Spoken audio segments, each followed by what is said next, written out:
Molly, a dedicated public servant in a quaint small town, found herself entwined in a peculiar marital situation. 8 years ago, she tied the knot with Michael, her fellow public servant. However, their careers demanded constant relocation, forcing them to lead separate lives despite being husband and wife. The absence of children only accentuated their solitary existence. Night after night, at 9 p.m. sharp, Molly would receive a familiar message on WhatsApp from her husband.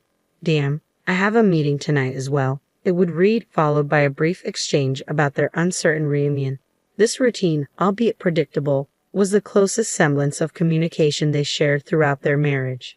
To outsiders, their arrangement might have seemed like a marriage of convenience, a notion exacerbated by their profession as federal civil servants, often deployed to different military bases every few years. Yet, within their circle, such separations were the norm rather than the exception. 2 years ago, during one of their fleeting WhatsApp conversations, the topic of purchasing an apartment in Molly's hometown of Jackson, Mississippi arose. Hopeful yet resigned, they entertained the notion of cohabitation should fate allow. Their dialogue, though terse, hinted at underlying sentiments of longing and uncertainty. When Molly finally acquired an apartment in Jackson, she did so with a dual purpose: to be closer to her roots and to potentially share a life with Michael should their paths align. The prospect of finally living together after years of separation flickered like a distant beacon of hope. Then, one day, amidst the usual silence of WhatsApp notifications, Michael's voice broke through the monotony with an unexpected phone call. The deviation from their routine caught Molly off guard, prompting a brief exchange about his parents' upcoming visit. Despite the shift in communication medium, the warmth Molly had yearned for remained elusive in Michael's distant demeanor. As Molly hung up the phone, she couldn't help but wonder, when was the last time they truly felt like a couple? "Since our wedding, it feels like an eternity since I last saw my in-laws." With Michael's nomadic career taking him all over the country and his parents settled in Eugene, Oregon, opportunities for reunions are rare. But now, with their impending visit to my hometown of Jackson, Mississippi, I'm determined to make it memorable. I eagerly offered to be their guide, eager to showcase the charm of Jackson. As we exchanged pleasantries upon their arrival, I couldn't shake the feeling of the vast distance between our lives. "Molly, long time no see. How have you been?" My mother-in-law greeted me warmly. "I'm doing well, thank you," I replied, masking the ache of separation. "Michael has been living alone for a long time. Sorry for not being able to meet up," she continued, acknowledging the chasm between us. "Don't worry, we're kind of like air to each other." "Yes, that's what we were to each other, Michael and I, for better or worse," I confessed, a bittersweet smile playing on my lips. Seizing the opportunity, I proposed a day out, suggesting we explore the Windsor ruins, a local marvel. As we marveled at the majestic remnants, my father-in-law drew parallels to their beloved Shelton Murphy Johnson house in Eugene, reminiscing fondly about their hometown. Despite the allure of the ruins, I sensed a yearning for familiarity in their eyes. And so, our adventure continued, with visits to the petrified forests and other local gems. My mother-in-law, captivated by the city's charm, began entertaining the idea of a longer stay. "I've fallen in love with Mississippi. Thank you, Molly. Would it be all right if I stayed here for a while?" she asked, her sincerity touching. "Of course. I'm usually not home during the day, so I'll give you a spare key," I offered, touched by her newfound affection for my city. Days turned into a week, and still, my in-laws showed no signs of departure. Faced with their reluctance to leave, I mustered the courage to make a proposition. "Well, if you like it that much, I can lease it to you for $600 a month," I proposed, hoping to bridge the gap between our lives even further. "I can just stay at my folks' house in the city in the meantime," I suggested, hoping to ease the tension. Upon hearing my proposal, my father-in-law's anger erupted like a sudden storm. "What on earth are you thinking, asking family for money to lease? You should let us use it for free," he exclaimed, his frustration palpable. Struggling to defuse the situation, my mother-in-law intervened, her soothing words offering a temporary reprieve. But beneath the surface, unease lingered. Seeking a compromise, I suggested, "How about this? You can just cover the costs of utilities you use, electricity, water, and gas." In the second week of their stay, amidst the routine of work, an unexpected call disrupted my day. "Hello?" I answered, puzzled by the untimely interruption. "This is Brian, the Front Hills property manager. We received a call from the folks downstairs reporting the water leak from your apartment." The voice on the other end explained urgently. "Can you come over right away? We can't go in without your permission." Balancing my responsibilities at work with the urgency of the situation, I finally seized the opportunity during my lunch break to investigate the matter. Upon arriving at the apartment with the property manager, I was met with surprise from my mother-in-law. "Oh, Molly, what brings you here at this time? What about work?" she inquired, her concern evident. Ignoring her question, I focused on addressing the reported issue. "Ma'am, the folks downstairs are saying there might be a water leak from our place," I explained to the property manager, determined to resolve the situation. Upon inspection, my suspicions were confirmed. The hose of the washing machine had come loose, causing a repetitive cycle of draining. This is the problem," I declared, relieved to have identified the source of the disturbance. Descending with the property manager, we ascended to our apartment to inspect the reported leak. As we entered, my heart sank at the sight of the spreading stain on the ceiling, directly beneath the washing machine. An involuntary sigh escaped me, betraying my frustration. My mother-in-law, curious, peered into the room before retreating with a guilty expression. Knowing the responsibility fell on my shoulders, I begrudgingly apologized to the neighbors with a peace offering of cookies, accompanied by a bill from the property management for the necessary repairs. Upon relaying the incident to my mother-in-law, her reaction caught me off guard. "So you're telling us to pack up and leave, is that it? We're not going anywhere that easily. Should we just up and go, huh?" she retorted, her tone sharp with indignation.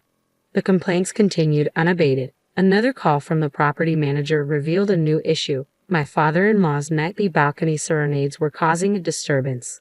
Suppressing a groan, I resolved to address the matter head-on. Returning to the apartment, I was met with an empty space. A note on the table announced their departure back to Seattle, leaving behind unpaid utilities and a heap of garbage. Frustration boiled within me. Their departure was abrupt, leaving behind a mess and unpaid bills. With my in-laws gone, I reclaimed the apartment from my parents' house. But just as I settled back into my routine, an unexpected call from my husband rattled me to the core. "My dad and mom love your apartment, so I'm giving it to them as a gift," he declared, his tone final. "Understand, or we're getting a divorce." Stunned by his ultimatum, I could only grasp the weight of his words as he hung up, leaving me to contemplate the repercussions of his decision. As I left my apartment, the echo of my mother-in-law's laughter lingered in the air. Unbeknownst to me, my in-laws had relocated to my husband's government quarters, initiating a subtle yet coercive tactic. Instead of addressing me directly, they manipulated my husband into pressuring me to relinquish the apartment. How had it come to this? Now, I found myself at a crossroads. Surrender the apartment I had fought so hard for, or face the prospect of divorce. It was a binary choice, one that weighed heavily on my mind as I deliberated the options. Groaning with the weight of my decision, I finally reached a resolution. 2 days later, instead of the usual WhatsApp message, my husband's call brought an ominous tone. "You'll pay for this," he threatened, incensed by my decision to send divorce papers via express mail. His anger caught me off guard, but I stood firm in my resolve. Yet the repercussions of my actions unfolded swiftly. Summoned by my boss, I received a transfer order to Dallas, orchestrated by my ex-husband who managed personnel. Frustration bubbled within me, but amidst the chaos, one question persisted. What about my apartment? Should I succumb to pressure and rent it to my ex's parents?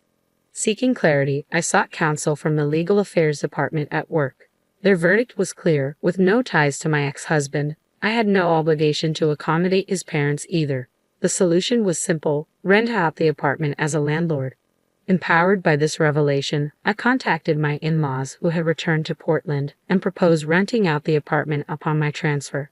To my surprise, they readily agreed, their interest in the apartment outweighing any notion of harassment. In this unexpected turn of events, I found solace in reclaiming control over my life and property. I proposed a monthly rent of $700, inclusive of utility bills and repair costs from their last stay. Surprisingly, my in-laws accepted the condition without complaint. As I juggled my duties in Dallas, I also dedicated myself to studying for the internal selection examination, a pivotal step towards advancing to the highest echelons among senior military officers. The ultimate goal was to qualify for the Command Staff Course, a rigorous training program for unit commanders. My desire to surpass my ex-husband in rank and position fueled my determination. Against all odds, I triumphed over this formidable obstacle, securing admission to the Command Staff Course in one attempt. With a triumphant spirit, I declared to myself, "Watch this, Michael. The real revenge starts now." As I embarked on my journey, I purposely refrained from contacting my ex-husband, relishing in the anticipation of his reaction. 16 months later, I ascended to the position of unit commander in Nebraska, overseeing soldier education and training. Concurrently, fate saw fit to bring my ex-husband to the same state, albeit in a different capacity, assigned to the Regional Cooperation Headquarters, acting as a liaison between the military and local communities. Thanks to my success in the internal selection exam, my rank now surpassed that of my ex-husband's. The revelation of my elevated status caught him off guard during a training session for senior officers. "Why are you wearing a higher rank insignia than mine?" he demanded, his voice betraying a mix of surprise and indignation. His outburst drew the attention of those around us, leaving them puzzled by the sudden tension between us. As I observed my ex-husband's arrival, a wave of emotions surged within me, but I chose to maintain a composed exterior. Deep down, I harbored a sense of relief, realizing that I was no longer entangled with someone of such low character. It was a splendid Sunday, bathed in sunshine, marking the annual Base Open Day. This event offered a rare opportunity for civilians to engage with servicemen and experience a glimpse of military life.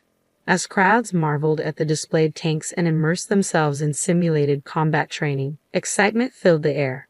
Soldiers descended from helicopters, executing maneuvers with precision akin to Spider-Man, leaving onlookers in awe.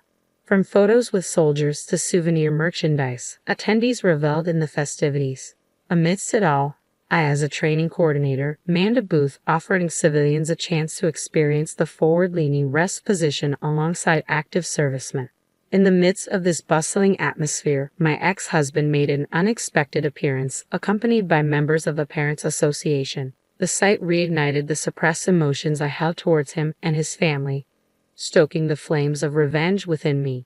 In that moment, amidst the vibrant festivities, I saw an opportunity for ultimate retribution. I couldn't let this opportunity slip by. "How about it, Mr. Over there? Mom and Dad, would you like to join us too?" Before I knew it, I found myself calling them over, reluctantly ushering my ex-husband and former in-laws to our booth. With a determined yet subtle forcefulness, I fitted my ex-husband with an iron helmet and positioned him amongst the other servicemen. "All right, in the military, we assign everyone a number," I explained, suppressing a smirk. "When I say start numbering, the person on the right will say 1, then the next person 2, and so on." I orchestrated the lineup, strategically placing my ex-husband at the far right in the coveted number 1 position, surrounded by a mix of servicemen and civilians. "Numbering start," I commanded, relishing the control. As the exercise commenced, my ex-husband's prompt response and rigid stance almost broke my composure. Suppressing the urge to laugh, I reveled in the unexpected amusement of the situation. Following the lineup, the instructor, a seasoned serviceman, delivered a concise lecture on the forward-leaning rest position. Participants, including my ex-husband, diligently followed suit, repeating the moves until they were proficient to a certain extent. From that moment onward, I assumed command. "We're going to conduct combat training," I announced, addressing both soldiers and civilians alike. "Soldiers, be mindful of your muzzle direction. Civilians without guns, please simulate." With a firm directive, I rallied the 9 participants. "Target the tree ahead, forward." We're maintaining a low profile, advancing by running, using the tree for cover, I instructed, orchestrating the exercise. "Keep your weapons pointed towards the enemy direction, and let a portion of the team move forward in a bounding overwatch." Number 1. Bounding overwatch, move forward, I commanded, pushing my ex-husband to his limits. With each directive, my ex-husband, an active duty soldier, obediently followed, crawling along the ground with his rifle. Amidst the spectacle, laughter erupted from the crowd, unaware of our personal dynamics. To them, it was merely an amusing display of a female commander directing a male soldier. However, my ex-husband's parents wore grimaces, perhaps realizing the reversal of power dynamics. In the hierarchical world of the military, my ex-husband had always asserted dominance, both at work and in private. Yet fueled by frustration, I undertook and aced the selection exam, turning the tables. Refreshed by the experience of asserting my authority, particularly in front of my ex-in-laws who had once looked down on me, I reveled in my newfound confidence. Days later, my ex-in-laws expressed a desire to move out, freeing me to commute from my own apartment, a symbolic victory. Ironically, encounters with my ex-husband continued, but each time his grimace brought me secret pleasure, a silent reminder